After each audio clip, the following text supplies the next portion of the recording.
Page 187. In this third lesson, we're continuing our study of statistics in Excel, and we're gearing this particularly towards analytical chemistry. We're looking today at t-tests for comparing sample means. The student's t-test is used to determine if there is a statistical difference between different sample means. And the process is similar to the f-test. To do a t-test, a t-stat is calculated and compared to a t-critical value that's read from a table or obtained from Excel. And if t-stat is greater than t-critical, then there is a significant difference between the means. But if the t-stat is less than t-critical, we conclude there's no significant difference between the means. Now there are actually three different kinds of t-tests and three different formulas. The first is for comparing a sample mean x bar to a known population mean mu. It's called a one sample t-test. The second case is to compare a sample mean to another sample mean at a single concentration. It's called a two sample t-test, also called an unpaired t-test. And the third case is comparing a sample mean to another sample mean, but this time at multiple concentrations. And this is called a paired t-test. We'll start with the one sample t-test, comparing a sample mean to a known population mean.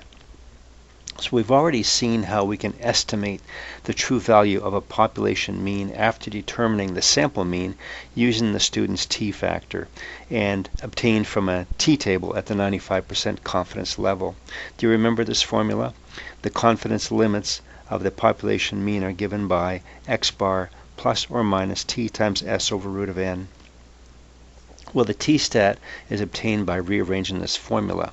So plus or minus t is x bar minus mu times root n over s. It doesn't really matter whether you subtract mu from x bar or x bar from mu. We're looking for the magnitude of the difference. The sign really doesn't matter. So as far as an example goes, we'll go back to our sodium carbonate sample that was analyzed previously. Again, we're titrating it 3 times with standard HCl. The following results are obtained: 93.5, 93.6, 93.4, and this time we're comparing it with a known assay of 93.60. You might wonder, where does this come from? This is commonly done in the industry. So we would retain a sizable homogeneous sample of a known assay, and we use it to check against. It's called an internal quality standard. We could do it to see how new analysts are doing, or routinely check how analysts are doing in their analysis, or it could be used just to check the normality of the HCl that's being used. Anyway, this is done commonly. So the question is the sample mean, the mean of these values, is it the same as the known assay? So our null hypothesis is x bar equal to mu. Our null hypothesis would be yes, but we'll check and see. So we're going to go to the Excel spreadsheet to evaluate this.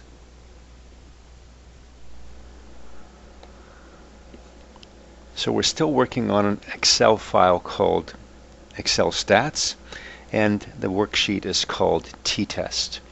This is from page 188, a one sample t-test. Here are the 3 assays of the sodium carbonate sample that were determined by titration. As we saw previously, the average is 93.503. You can see the formula in the formula bar. 93.60 is the accepted known value.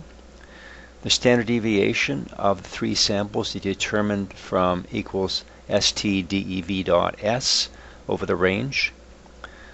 For the sample count, it's simply C6 to C8, and that's 3 samples. Degrees of freedom is count minus 1. And the confidence level we're using is the 95% confidence level. So the t-critical value, we can look it up in a t-table. Do you recall the t-value for 2 degrees of freedom at the 95% confidence level? It's 4.3. We could also get it from this Excel function equals t dot inv dot 2t, and 2t stands for two-tailed. 0.05 is our confidence level, our alpha value. Recall, it's only for the f stat function that we divide the confidence level by 2, because the f stat function doesn't have a two-tailed option. It's only RT, right-tailed, which means it's a one-tailed test. So it's only for the f stat you divide by 2. For the t-test, put in the confidence level as known, and 2 is the degrees of freedom, and the value that's generated here is 4.3. So we can calculate our t-stat value. It's x bar minus mu, or mu minus x bar times root n over s. Here's the calculation. I have C9 is x bar, the average, minus C10, the population mean, times, I want the root of n, so this is n, C12, raised to the 0.5 power, and then divided by s, the standard deviation, and that's in C11. When you do that, you get a value of negative 2.23. Again, we're not interested as to whether it's positive or negative. It's the magnitude of the value.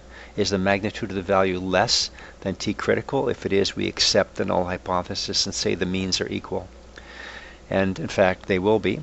So here in the next cell, in cell C17, I've written a logical function to state whether the means are the same or different. It simply equals if, and I want the absolute value of C16, that's the t-stat, is less than or equal to C15, which is the t-critical.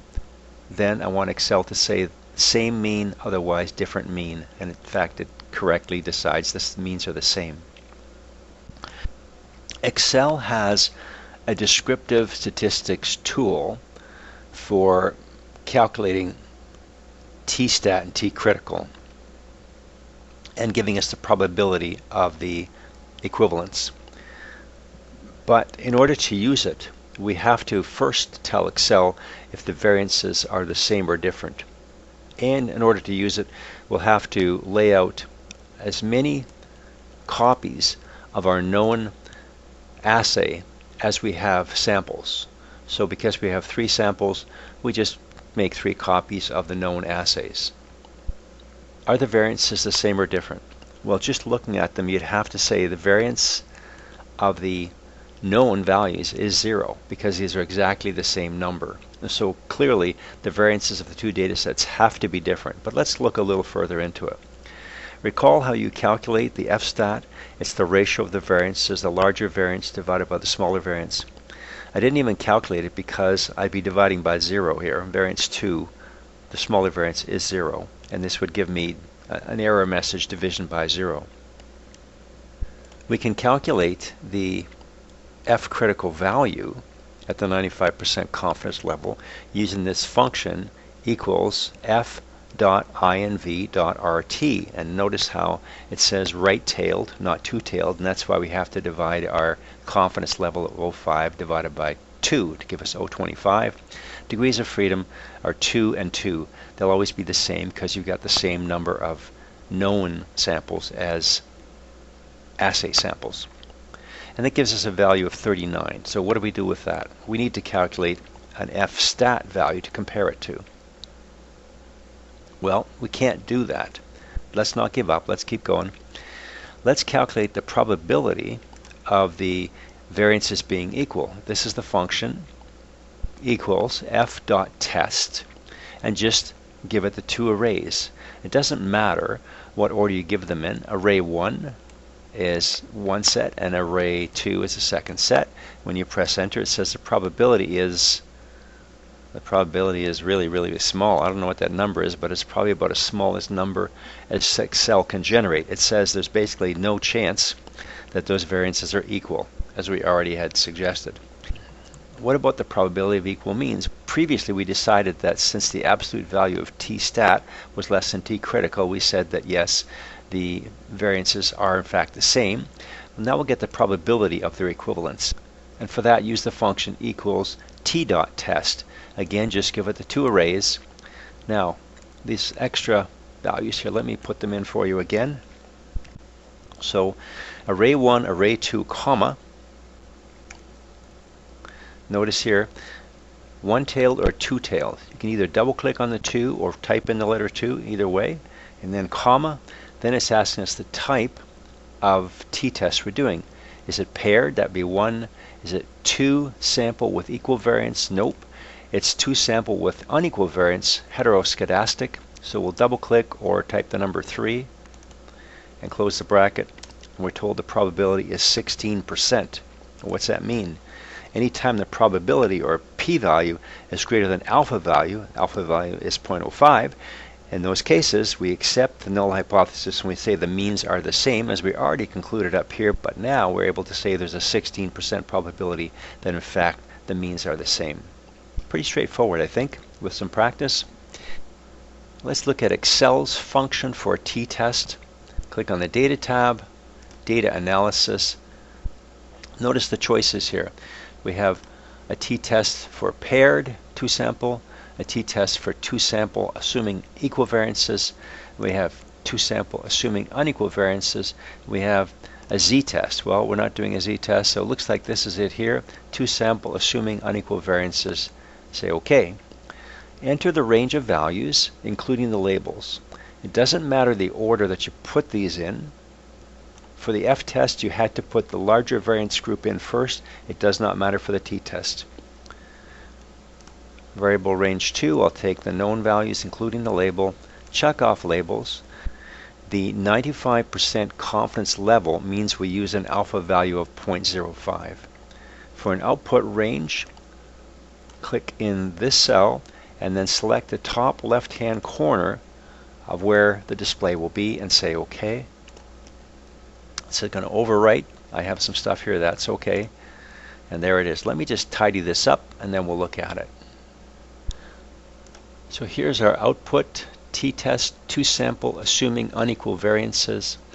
We have our averages the same as we determined here. The variances, which we did not calculate, but as you can see, as suggested, there's no variance in the known. Number of observations, that's our count. Degrees of freedom, n-1. Here's the t-stat, negative 2.23, as we determined by the formula. We are not interested in the one-tailed assessment. Let's look at two-tailed. T-critical is 4.3, as we determined as well up here. And here's the probability of equal means is 0.16. The advantage of the statistics tool arguably is it's quicker, gives you all the data at once. The disadvantage is that it doesn't update. If you change the data in your data set, you have to run the statistics tool again. The longer form is, of course, takes longer, but it is dynamic. It will update if you make any change immediately. So that's it for a one sample t-test.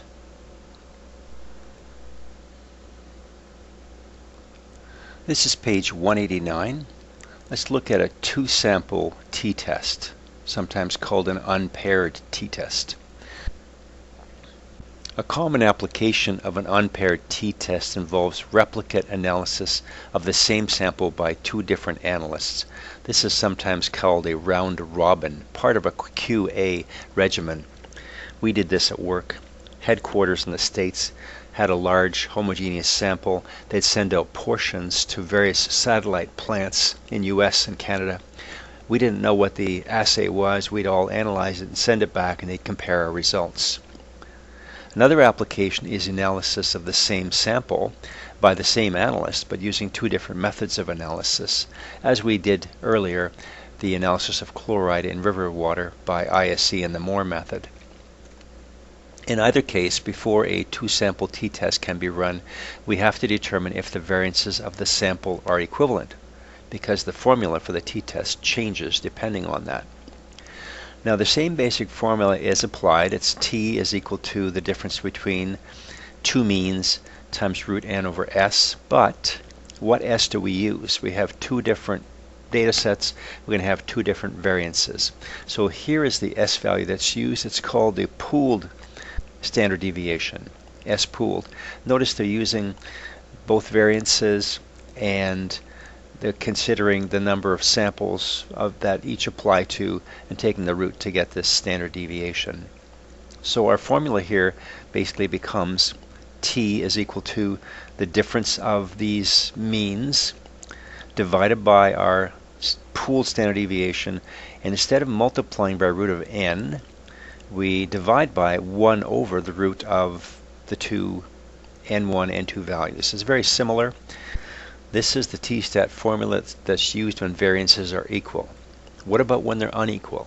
We'll look at that later. But for now, let's go to our Excel spreadsheet and do an example of a two-sample t-test with equal variances.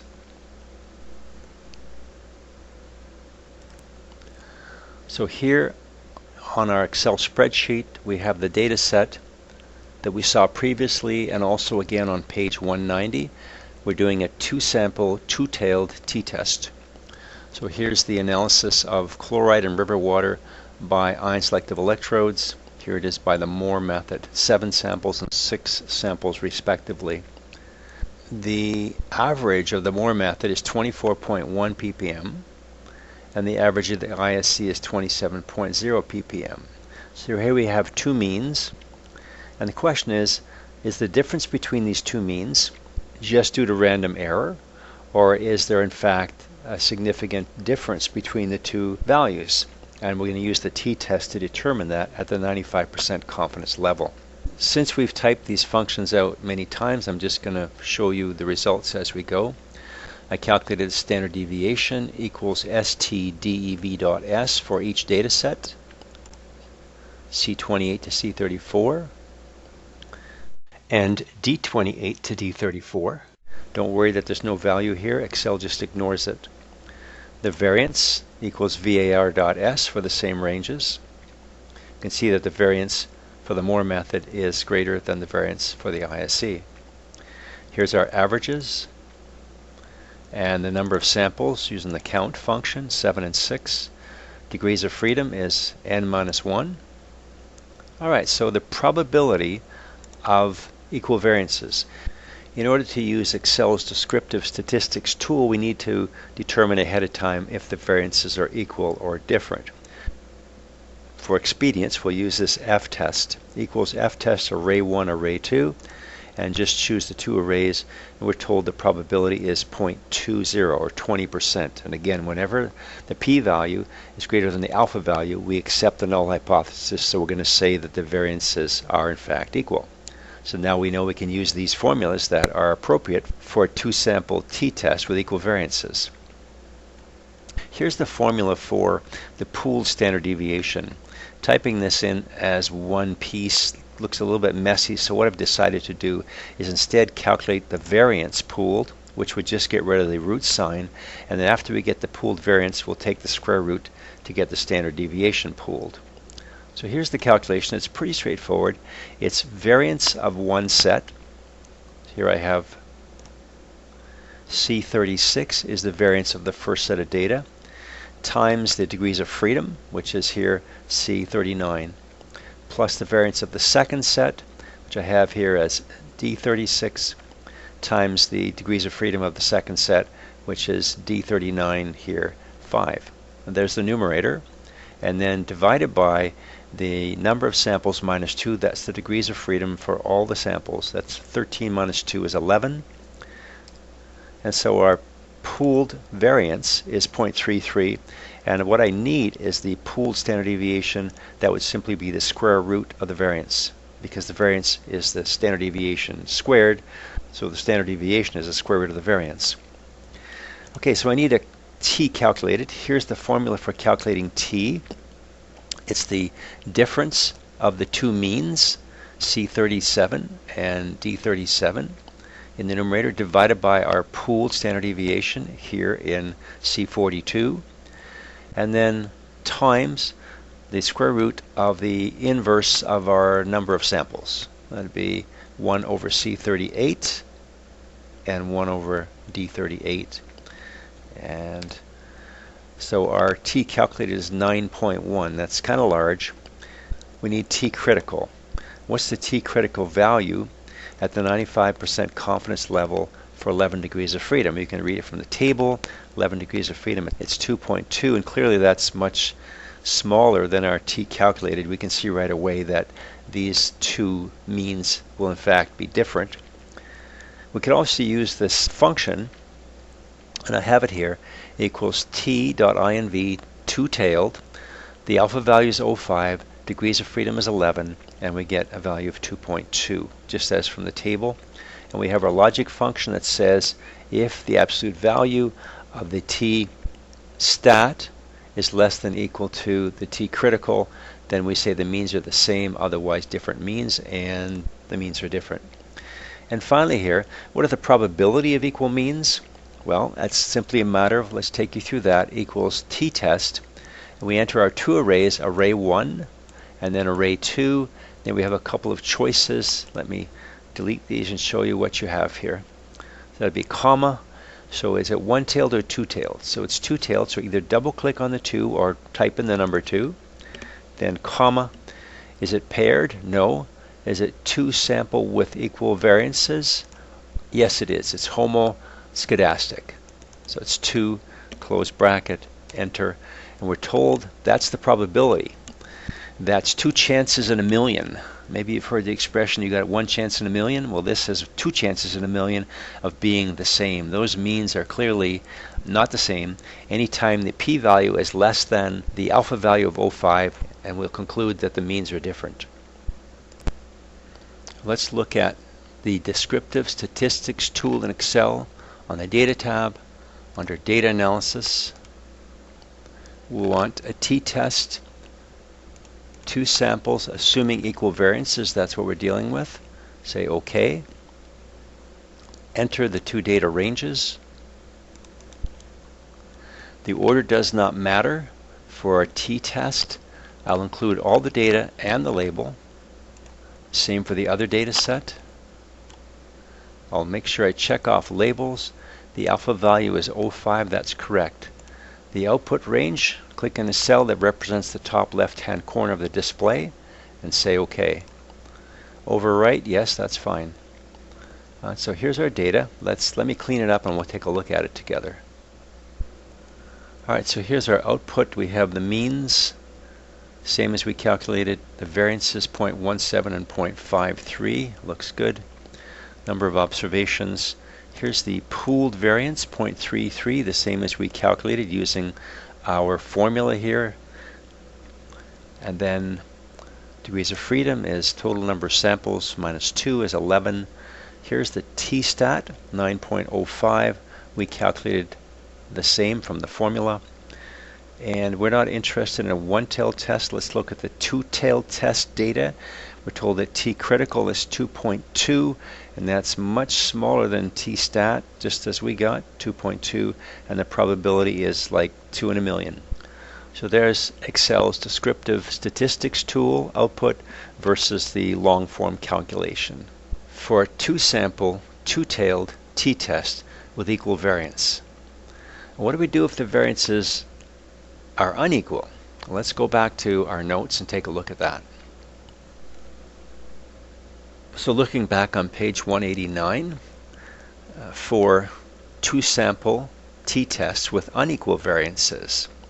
In this case, the variances cannot be pooled because they're unequal. And so we have to use both the variances in the calculation. So here's the case where we have equal variances with a pooled standard deviation, but here we're going to use the actual variances. So the numerator looks the same, it's the difference of the means. The denominator looks similar, it's the root of, again we have number of samples, but here we're using the actual variances. So a pretty straightforward calculation for the t calculated value. There's just one glitch here.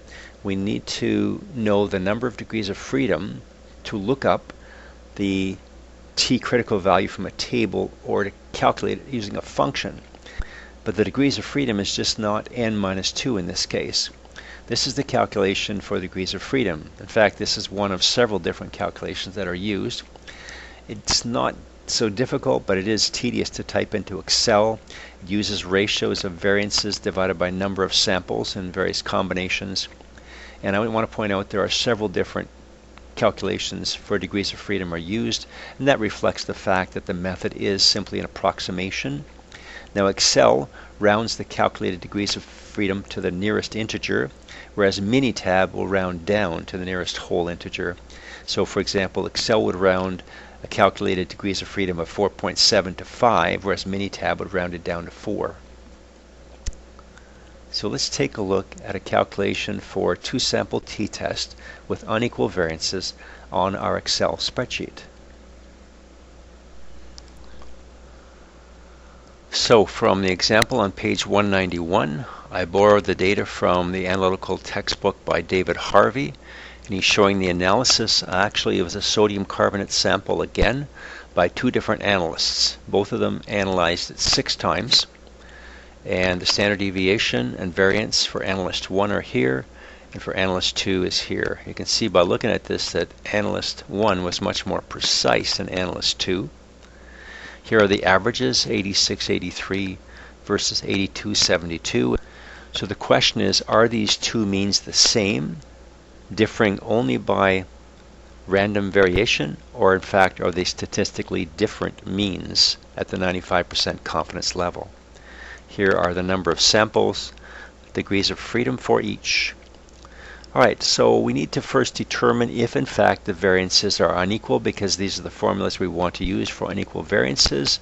And if we use the function f-test array 1 array 2, as you see here, we have the probability of way less than 0.5, so for sure these variances are quite a bit different. Not surprising. Look at the variation between 0.1 and 4.7.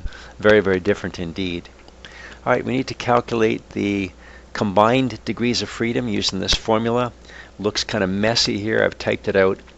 We've got this numerator term squared, and the numerator is variance 1 over number of samples. Here's C70, variance 1 over number of samples, C72. The same thing for variance 2 over number of samples for the second analyst, D70 over 72, and that's squared. Then dividing by this numerator, two terms summed together, I need to put parentheses around it. That'll be 1 over degrees of freedom for sample analyst number 1, that's 1 over 5, times variance 1 over number of samples. Pretty simple really when you break this down. That's C70 over C72, and that term, notice, is squared, plus the second term, put that in parentheses. That's 1 over degrees of freedom for the second person, that's 1 over 5 again, times variance 2 over number of samples 2, variance 2 over number of samples 2, and that term is squared. And when you calculate that, it comes out to be 5.2. Now Excel will round down to the nearest whole integer, so Excel uses a combined degree of freedom of 5. We need to get t critical. We could read it from the table. We could round this to 5 degrees of freedom combined, as Excel does, and read 2.57, or we could use our function equals t.inv two-tailed 0.5 alpha level, and I actually used C75. I used the actual value of 5.2, and Excel came out with 2.57, same as in the table. We can see that t calculated is greater than t critical, and that means that the means are different, as our logic function tells us. The probability of them being equivalent is determined from the t-test function, equals array 1, array 2. Let me take you through these extra arguments again.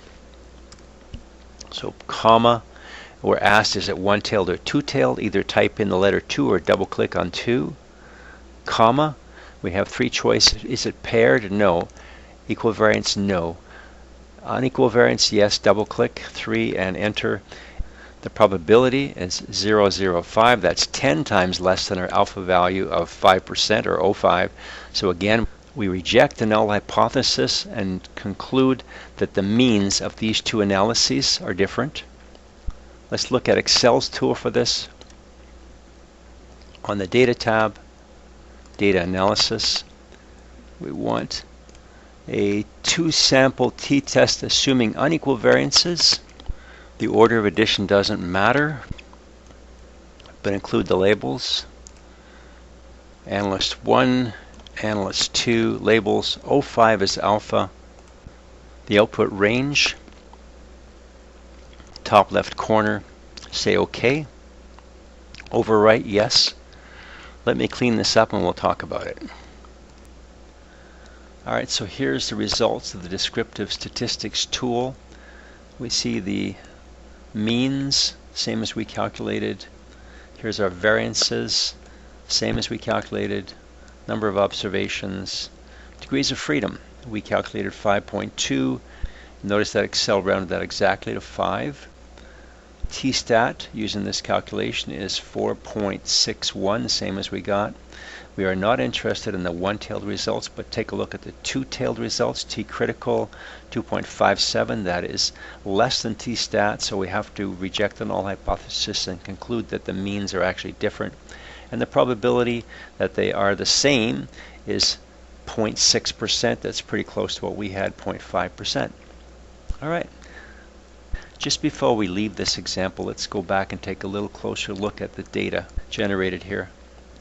Notice that the coefficient of variance, that is the precision, the relative standard deviation obtained by analyst number 1, recall that is simply the standard deviation divided by the average times 100. This person, analyst 1, got 0.37 or 0.4%. Less than 0.5% is considered good for wet chemical analysis, and this indeed would be wet chemical analysis. Analyst number 2, the relative standard deviation is standard deviation over the average. They're way up there at 2.6, so this looks quite poor, very sloppy. So how do I report the assays? For analyst number 1, the standard deviation is in the first decimal place, and therefore I have to report my result to the first decimal place, which would be 86.8. For analyst number 2, the standard deviation is in the ones place, and therefore I have to report my mean in the ones place. That's 83%. You can calculate the upper and lower confidence limits, but this does not look good for analyst number 2. We don't really know at this point which is the true value, right? The only way we'd know that is if we had, for example, an internal quality standard of known composition that we were testing.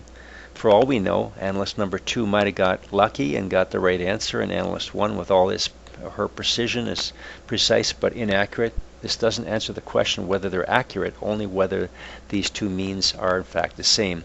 The means are different, and furthermore, the variation of the first data set is quite small. This is good. The variation of the second data set is quite poor. This analyst needs retrained or maybe motivated. Maybe they just know what to do, but they're not doing it. So important to consider all these aspects when looking at data in analytical chemistry. So we have one more application of a t-test, and that is called a paired t-test, and we'll look at that one next.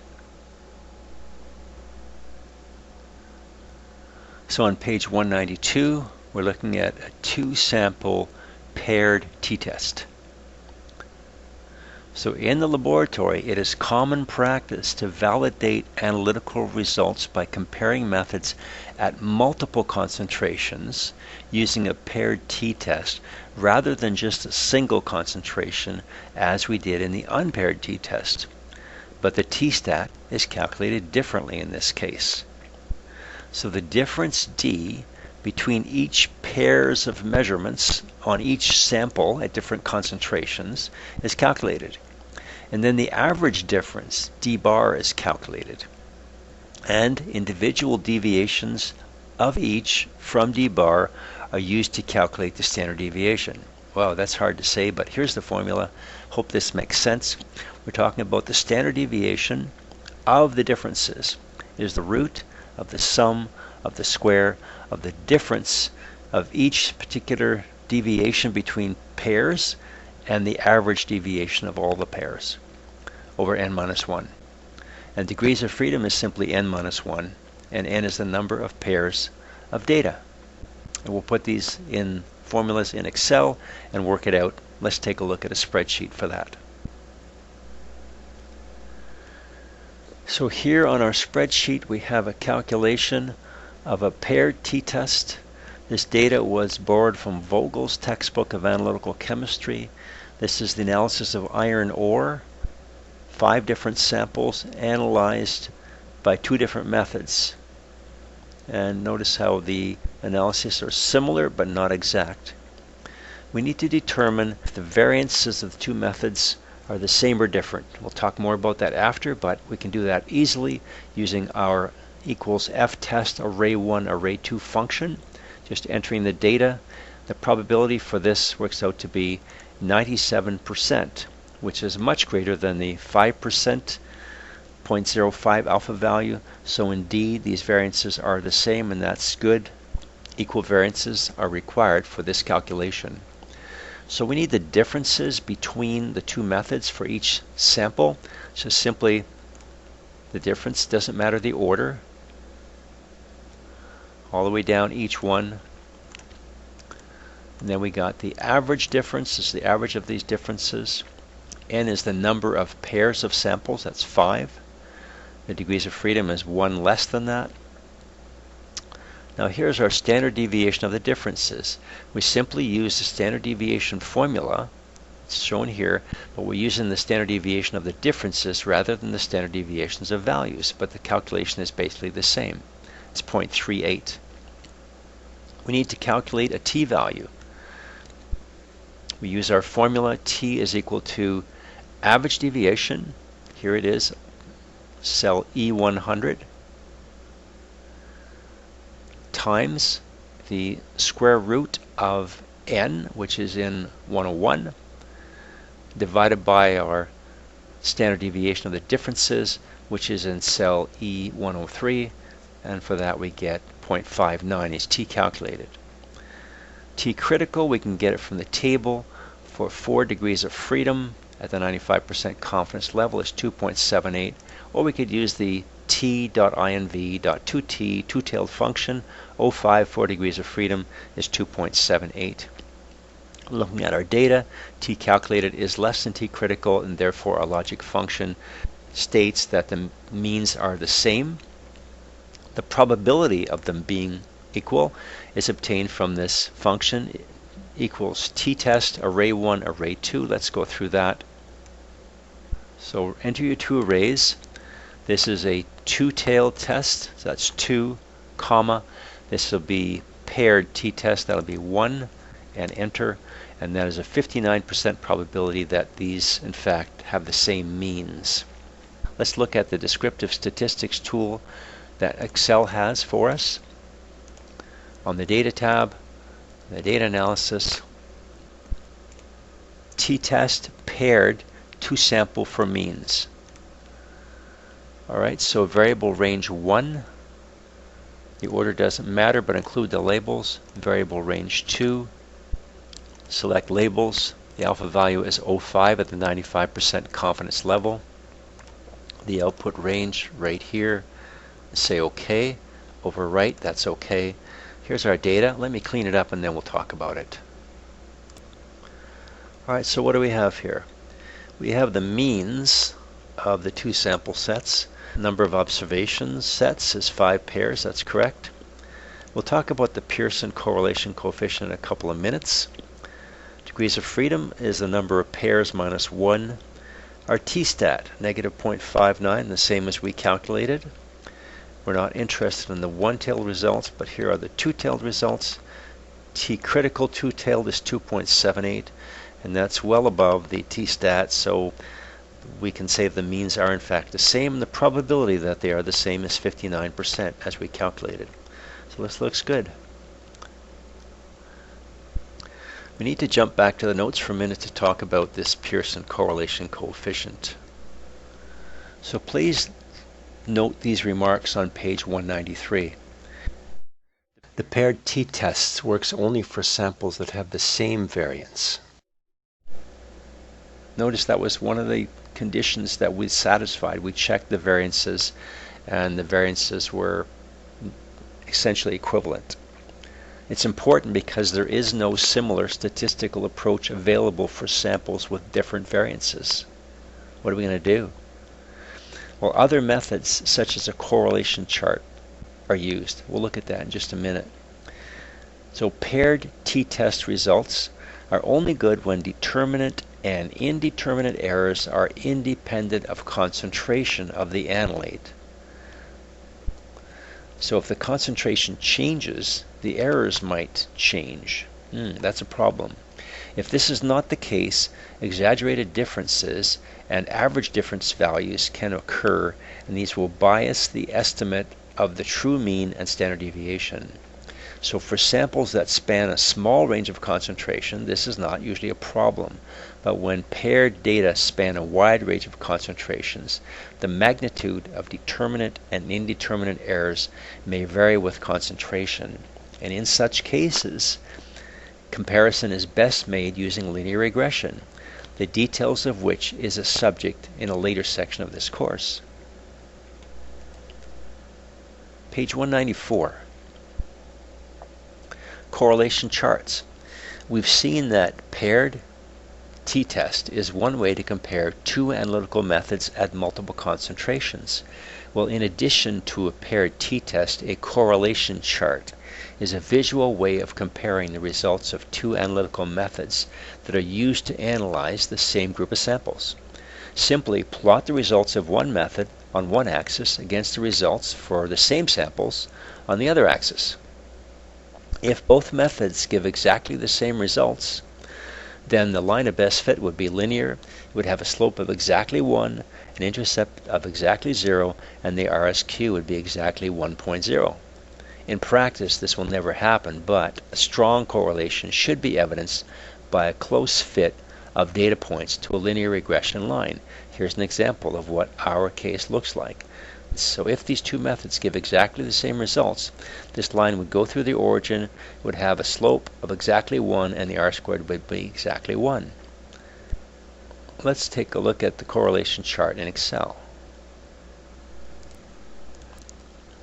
So to create a correlation chart, simply select both sets of data,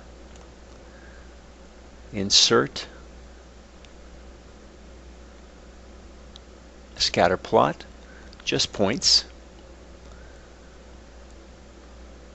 On the Chart Design tab, I'm going to choose Layout number 1. It gives placeholders for axis titles.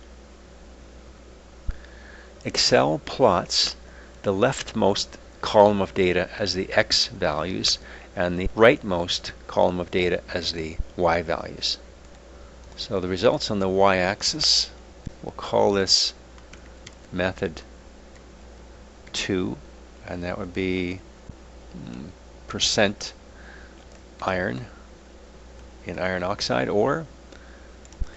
And on the x-axis we have method 1% iron. I'll just call this correlation chart for now. I don't need a legend since there's only one series.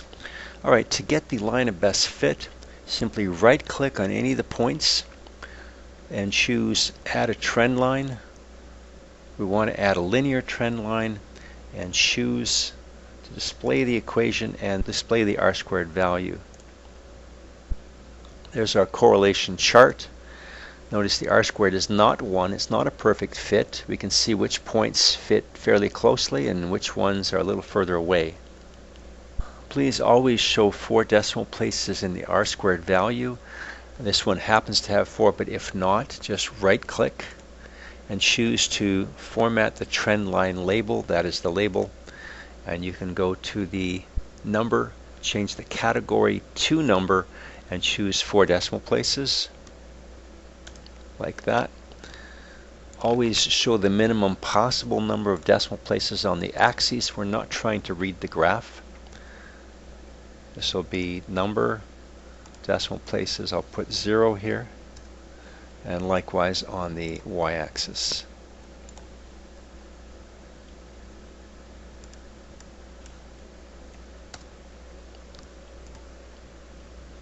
Later in this course, we'll learn how to forecast x and y values from a correlation chart and even calculate the standard uncertainties or standard deviations associated with the forecast from a chart.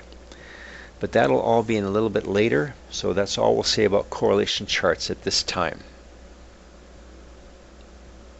So we'll go back to our notes, and next we'll talk about how to compare the means of more than 2 data sets. It's called Anova. Page 195. This is the last piece in our unit on using Excel for statistics and analytical chemistry. And this is comparing means using analysis of variance, Anova for short. Now we've learned how to compare sample means using various types of t-tests, but t-tests are limited to comparing no more than 2 sample means. If we want to compare more than 2 sample means, Anova is used. Anova is short for analysis of variance, and it sounds misleading. The name would imply that variances are being compared, but in fact, variances are calculated, but they are used to compare sample means. The null hypothesis for the Anova test is that all the population means are equivalent, and the alternate hypothesis is that at least 2 of the population means are different. Here's some examples of how Anova is applied. First example, we have 4 different analysts measuring iron by the same colorimetric method on samples from the same homogeneous source. And the question is there a difference in the mean iron concentration due to the analyst's techniques? Second example, we have 5 different solvent compositions used in a chemical synthesis by the same analyst. Is there a difference in the yields obtained by these different solvent compositions? Number 3, manganese is measured in the same steel sample by the same analyst, but by 3 different methods. Is there a difference in the mean manganese concentration obtained by these 3 methods? And finally, fluorescence of vitamin B is repeatedly measured at 6 different pHs. Is there a difference in the mean fluorescence intensities obtained at different pHs? In each of these examples, a single factor is varied. In the first case, the analyst. Second case, we had 5 different solvent compositions. In the third example, we had different methods of manganese analysis. In the fourth example, we had 6 different pHs. When only a single factor is varied, it's called a single factor or a one-way Anova test. If 2 factors are varied at the same time, for example pH and temperature, then a 2-way or 2-factor Anova test is used. And procedures for dealing with multiple factors are given in statistical textbooks, but here we will consider only single factor Anova tests. So the variables in each factor are called levels or groups. Each group involves multiple trials that produce multiple responses, and these results are averaged. This will become clear when we look at these examples. So in the first example, we had a single factor that was the analysts, and the number of them was 4, so we have 4 levels or groups, and each of them had 3 trials per analyst. In the second case, we had a single factor, we varied the solvent. We had 5 different levels or groups because we used 5 different compositions of solvent. Again, each composition had multiple trials. In the third case, a single factor was the type of method. Number of levels were 3 different methods, and again, each method yielded a number of trials. And finally, we had the single factor was varying the pH. The number of levels was 6. We had 6 different pHs tested. And again, at each pH, we had a number of trials. We're going to apply Anova in this example. We'll use the case of 4 different analysts, each measuring iron in a brine sample by a colorimetric method, typically orthophenanthroline, and each time doing it 3 times. So here are the 3 results for analyst 1, analyst 2, analyst 3, and analyst 4. These are the average values each analyst obtained for the same sample, the variance, and the standard deviations. Page 196. Now I plotted these on what's called a stock plot. It's a great way to visualize the comparison of means and variances. So just looking at it, you can see that analysts 2 and 3 and 4, their means were very close together, and the trials look quite close as well. And analyst number 1 had higher values with a higher mean. Now the question would be, is analyst 1, or for that matter, are any of the analysts' results different than the rest? Certainly analyst 1 stands out as being questionable. Anova will compare the average variance within each group to the variances between the groups, and using this calculate an F-stat. The F-stat is then compared to an F-critical value from an F-table. Let's take a look at this in Excel. We're still using the Excel stats workbook, but now we're on the Anova worksheet. Here's the results for the 4 analysts. I've gone ahead and calculated the averages of each using the average function, the variance for each using the variance function, and we'll need the standard deviation a little bit later, so I did that as well. Let's go ahead and use Excel's Descriptive Statistics tool to generate an Anova analysis. We'll start on the Data tab, Data Analysis. We want Anova single factor. Say OK. Enter the input range. So we're going to enter all of the data, including the labels. There's 16 cells. Notice I have labels selected. We're going to choose an 05 for an alpha value. This F-test is a right-tailed test, so we'll use the 05 rather than 025, unlike normal F-tests where we divide it by 2. For the output range, I'll put it right here on A11, top left corner, and that's all there is to it. There is our Anova analysis. Let me tidy this up and then we'll look at the results together. So here's the Anova results. Notice that it's giving us the sum, the average, and the variance for each analyst, and number of samples for each.